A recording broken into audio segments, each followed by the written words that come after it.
Dr. Alistair Mokoena. Thank you so much. I mean, we often criticize taxi drivers for what they do, right? And I often say to crowds, if you're driving in a two-lane road, but a taxi driver somehow sees a third lane, defer to their better judgment.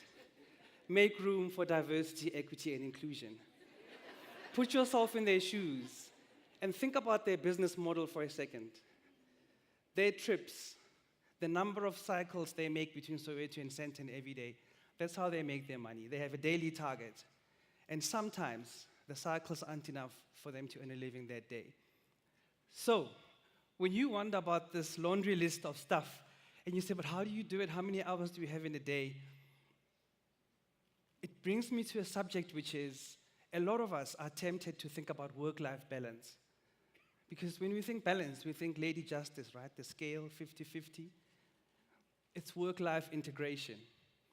If everything that you do pivots around this fulcrum called your life purpose, you will spend 90% of your time doing and 10% resting. And you will be fulfilled and you won't be tired. So that's how I do it.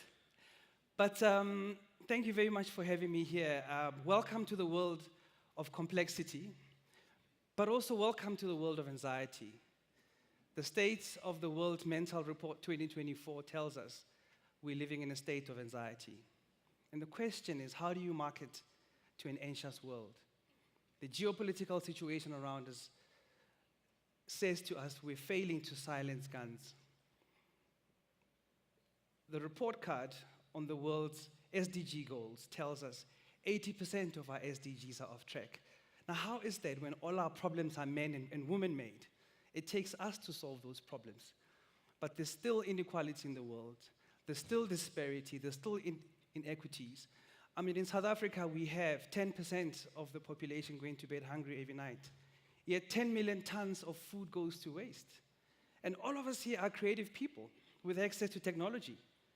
Why is it that we're not connecting technology to great quality access food to a hungry mouth? Why is it that 9 million young girls under 12 in Africa will never taste education and 6.5 million boys? How come the school dropout rate is 20% in Africa for children below 20 and 40% when you go higher? And our literacy rate sits at 60% for adults in Africa when it's north of 80 in other parts of the world. There is hope. Technology can help us with all these things. The world that you live in is a very, very complex world. If I think about the impact of digital technology, it impacts the individual, the user, the customer. And that's why we say marketing is the most impacted function by AI and Gen AI. When we all studied marketing probably had 3 or 4 pillars to it. Enter the stage today, we speak about modern marketing. Modern marketing brings together strategy, creative, data, technology, innovation, and customer experience. Much more complex than what we're trained to do. But somehow we expect it to be, this hamster on a wheel, and the wheel keeps rolling. But how do we keep the hamster alive? How do we take care of ourselves when we meant to inspire and influence and change the behavior and the mental state of an anxious society? How do you pour from an empty cup when there's so many demands on you? We speak about diversity, equity, and inclusion. The custodian of consumer and customer insights is all of us in this room and those that are joining virtually. How do you master different tastes, different preferences, and changing tastes? How do you keep up with the fragmented media landscape? The power of the mobile phone has been incredible in terms of democratizing access to information. And we say technology is the tide that lifts all boats. All we have to do is ensure that every African has access to the net. There's 1.3 billion people on the continent. Only 500 million Africans have internet connectivity. What about the 800 million? The good news is, by 2030, another 500 million Africans will be on the internet. Now, it's great to have their GPS coordinates because we know where to find them, right? But that's just base 1. Base 2 is, where on the net are they? Will they allow us to find them? How privacy safe is our marketing? How ready are we to ask for permission? How ready are we to ensure that everything that we do represents symmetry of power in our relationship with the end customer and the consumer? We have to position ourselves as purveyors of equality and of value. The minute you have shared value, the minute you're able to shine a spotlight on the value exchange with a customer and a consumer, that's when they give you permission to find them on the net. And they will be on the net. By 2050, our population on the continent will go up to about 2.5 billion. At that point, 30% of the world's youth population will live in Africa. Are we ready for that possibility? Are we ready for that outcome? So, I wrote a book called Servings of Self-Mastery, not because I've got 25 hours in a day, but because I realized that with all these things happening, I have a choice. The only person I can control is myself. You know, change is a constant, as we say. Other people's conduct you have no control over. The forces, these exogenous forces that we contend with every day, we can't stop them. We don't fight the conditions, we fight within the conditions. So self-mastery is a reminder to all of us that the locus of control sits within us. It reminds us of our agency, because sometimes we forget that we are really masters of our own destiny. So if I look at this concept of modern marketing, strategy requires of us not just to be philosophers, creating meaning out of difficult concepts for people and simplifying those, but also requires us to be masters of business models. The single biggest criticism of the marketing function is how well do you understand the business model?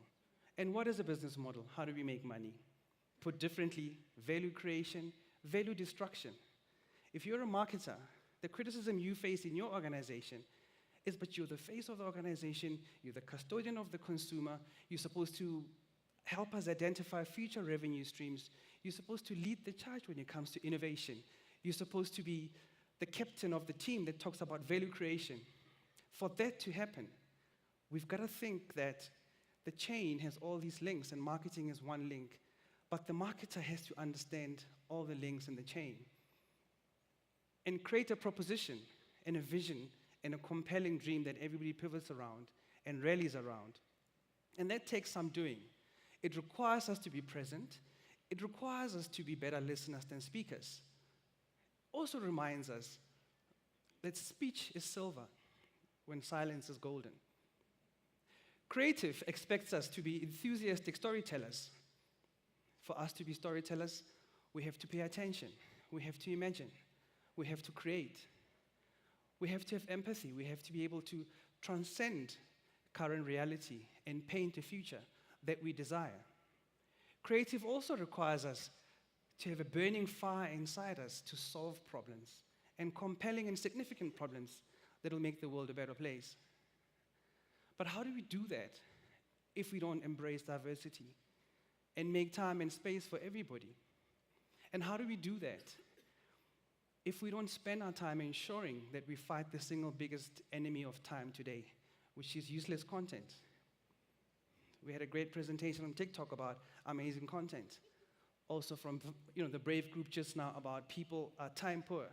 But as storytellers, it is our responsibility to short-circuit that whole thing and ensure that people get the message. Because ultimately, our job is about behavior change.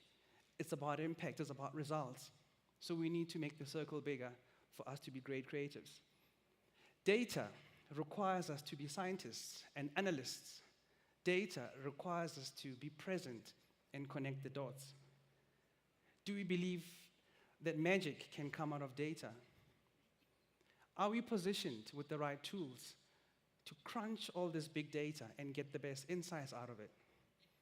Are we able to tell stories that are data-driven? How are we approaching budget discussions? Do we approach them with data, deductive reasoning? Do we put logic at the center when we're talking about innovation, as contradictory as that might sound? Or do we rely on intuition and expect blind faith? How do we expect marketing's budgets to be respected when marketing's KPIs are not reflective of the sum total of the business model? Do we understand what value creation and value destruction looks like to other functions?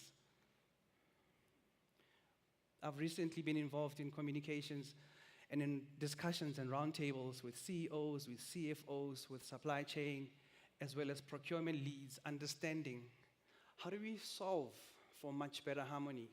Because we need each other. This is a sports team. How do we find each other? How do we ensure that we're all going for the same goal? Technology requires us to be builders. Technology requires us to be futurists. Technology requires us to care enough about solving significant problems. If you want to excite any techie, tell them something is impossible. Tell them chatbots have no feelings. There's something called superintelligence. With AI today, computers have superseded human intelligence. Is that a threat? Is that an opportunity? How do we ensure that as we get excited with emerging technology, like AI and generative AI, that we pursue it with boldness, but also with prudence and responsibility? 5IR reminds us that these amazing possibilities of 4IR, big data, Internet of Things, cloud computing, all these exciting things around technology, we need to retain the human in the loop. The symbiotic relationship between human beings and machines is what will save the planet. Take a leaf out of nature. The hidden stories of trees tells us that trees communicate with each other all the time. If you dig deep underground, you'll find that trees connect at a root level. They share nutrients, they share water, they share advice, they communicate through their intertwined, interconnected root systems. And we need to be doing the same as leaders. Sir Ernest Hemingway told us that ask not for whom the bell tolls, it tolls for thee. Because we're all interconnected. Our destinies are interconnected. You are your brothers and your sisters' keeper. Innovation requires us to have childlike naivety. Children's superpower are their imagination. Unfortunately for us adults, imagination seems to be a candle that consumes itself to light the way for us. But what happens to a candle? It eventually dies out. So how do we rewire, how do we unlearn and relearn the source of inspiration? And how do we position ourselves as lighthouses that light the way for others without consuming ourselves? Innovation comes from a point of caring. We have a duty of care to each other, to lift as we rise, and to solve problems that will make the world a better place. If we take customer experience, being the sixth pillar of this concept of modern marketing, customer experience requires us to have a servile culture, a service culture. I've had the privilege for the last 5 years to run Google across Southern Africa. And the value that permeates this organization called Google is a culture of service. It was started by a what-if conversation by two university students at Stanford University who said, what if we took the world's websites, indexed them, and made them available in response to a search query? And that's how Google Search was founded. And Google Maps was about what if we connected commuters from point A to point B in the fastest possible time? And YouTube was about what if we created a platform where anybody and everybody could share what they know, what they love, whether it's entertainment, education, but a platform to share information, to empower and to help each other. So the what-if conversations are critical conversations for us to have. They give us permission to help people to dream. They remind us of childlike naivety, but they also expect of us to create psychological safety. Now, self-mastery is about self-forgiveness. You can't forgive other people unless you forgive yourself.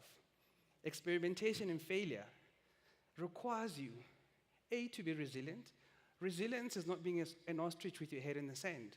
Resilience is about facing the challenge head-on, acknowledging it. But equally important is recovery.